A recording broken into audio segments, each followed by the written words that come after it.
Third grade, Magician's Nephew, Chapter 7. I hope you like your guest reader. I'm sure he'll be back for a couple more chapters.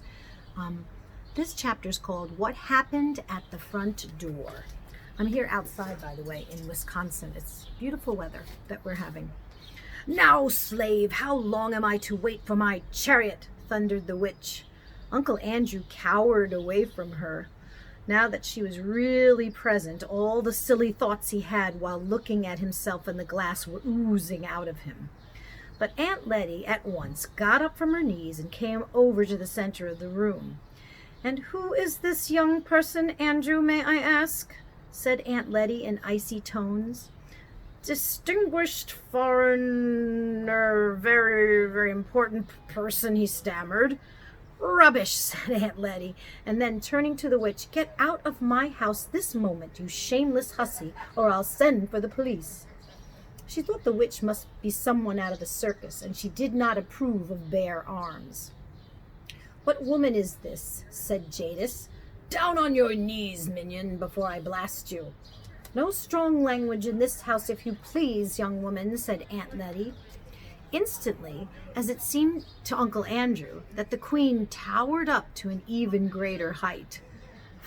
Fire flashed from her eyes. She flung out her arms with the same gesture and the same horrible-sounding words that had lately turned the palace gates of Charn to dust. But nothing happened except that Aunt Letty, thinking that those horrible words were meant to be ordinary English, said, "I thought as much. The woman is drunk. Drunk! She can't even speak clearly." It must have been a terrible moment for the witch when she suddenly realized that her power of turning people into dust, which had been quite real in her own world, was not going to work in ours. But she did not lose her nerve even for a second. Without wasting a thought on her disappointment, she lunged forward, caught Aunt Letty round the neck and the knees, raised her high above her head as if she had been no heavier than a doll, and threw her across the room.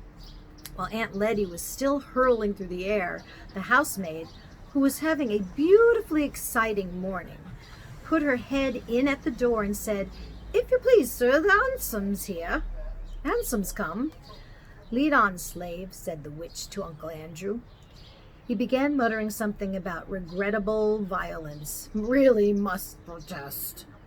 But at a single glance from Jadis, he became speechless.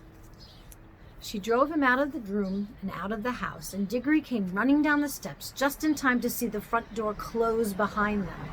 "Jiminy," he said, "she's loose in London, and with Uncle Andrew. I wonder what on earth's going to happen now." "Oh, Master Diggory," said the housemaid, who was really having a wonderful day, "I think Miss Ketterly's hurt herself somehow." So they both rushed into the drawing room to find out what had happened. If Aunt Letty had fallen on bare boards, or even on the carpet, I suppose all her bones would have been broken. But by great good luck, she had fallen on the mattress. Aunt Letty was a very tough old lady. Aunts often were in those days. After she had had some sal volatile and sat still for a few moments, she said there was nothing the matter with her except a few bruises.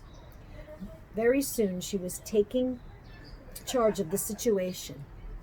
"Sarah," she said to the housemaid, who had never had such a day before, "go around to the police station at once and tell them there is a dangerous lunatic at large. I will take Mrs. Kirk's lunch up myself."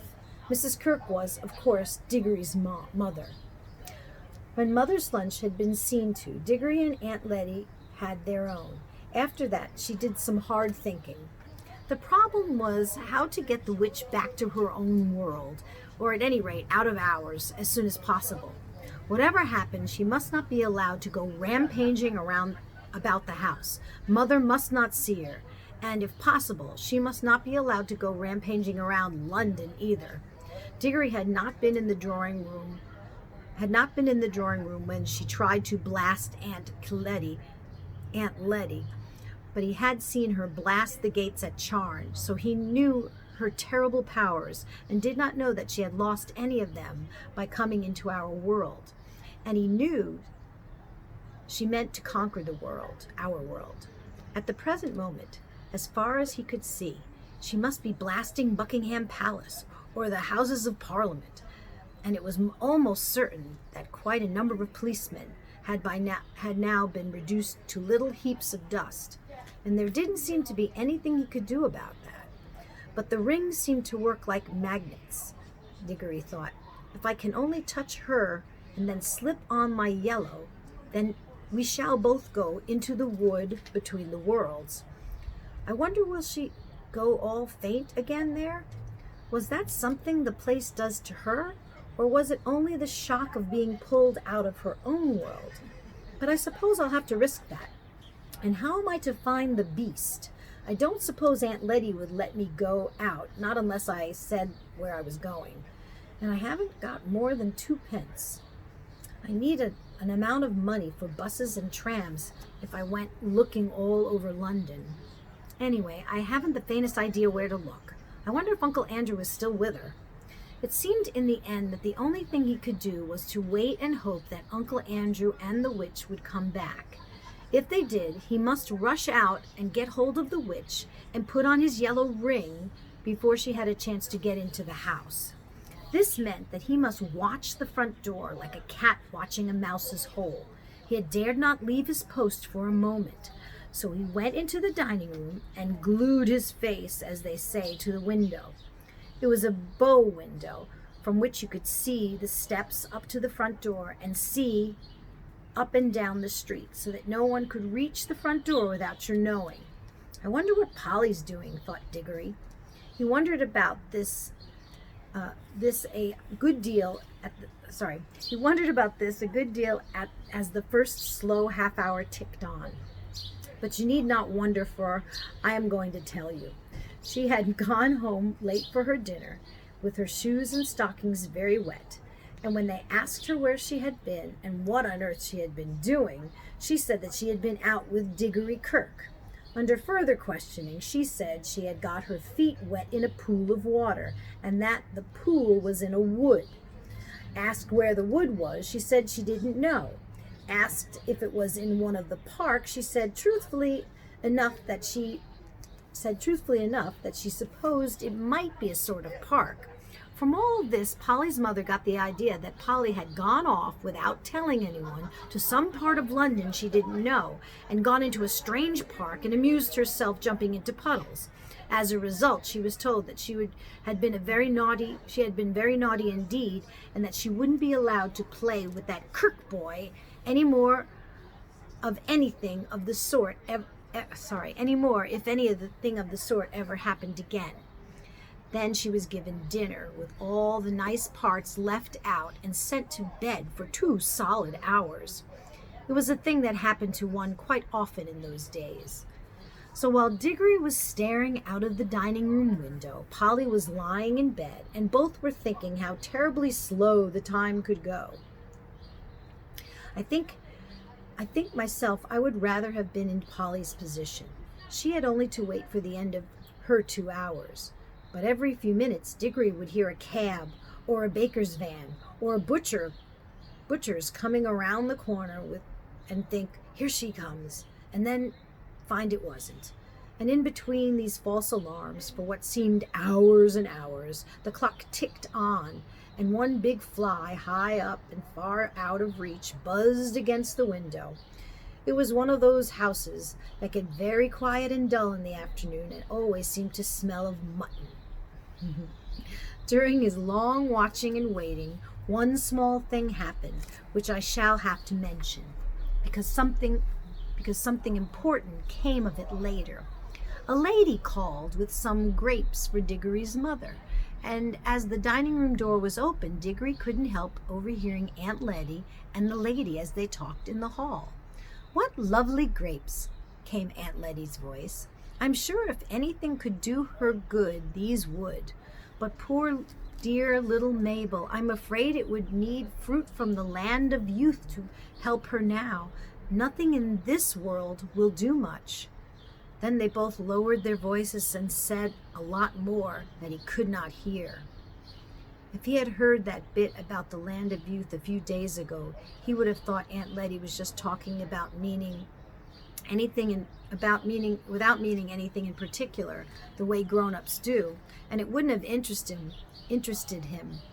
He almost thought so now, but suddenly it flashed upon his mind that he now knew, even if Aunt Letty didn't, that there really were other worlds, and that he himself had been in one of them.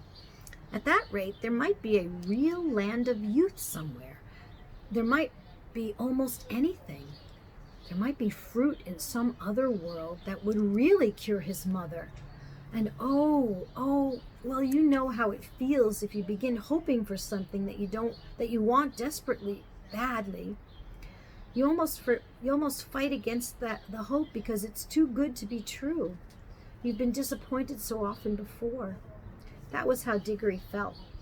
But it was no good trying to throttle this hope. It might it just might be true. So many odd things had happened already, and he had the magic rings. There must be worlds you could get to through every pool in the wood. He could hunt through them all, and then mother well again. Everything right again. He forgot all about watching for the witch. His hand was already going into the pocket where he kept the yellow ring, when all at once he heard a sound of galloping. "Hullo, what's that?" thought Diggory. "Fire engine?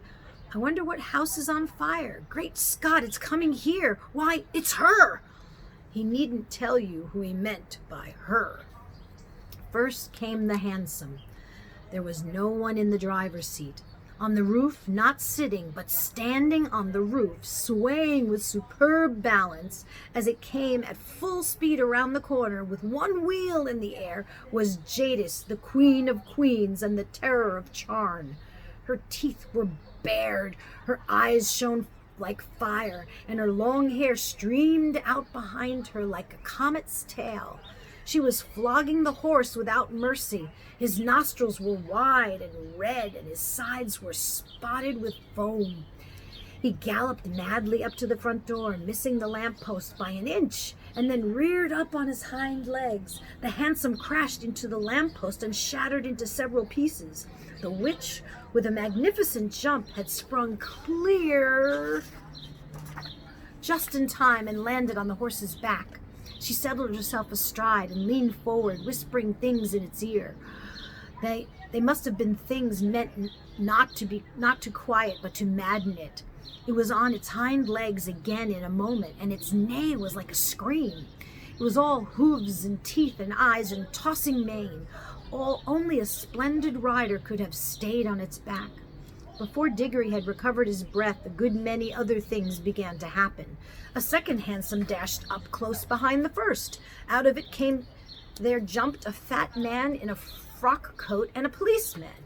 Then came a third hansom with 2 more policemen in it. After that came 20 people, mostly errand boys, on bicycles, all ringing their bells and letting out cheers and catcalls. Last of all came a crowd of people on foot, all very hot with running, but obviously enjoying themselves. Windows shot up in all the houses of the street, and a housemaid or a butler appeared at every door. They wanted to see the fun. Meanwhile, an old gentleman had begun to struggle shakily out of the ruins of the first hansom. Several people rushed forward to help him, but as one pulled him one way and another way, perhaps he would not have got out quite as quickly on his own.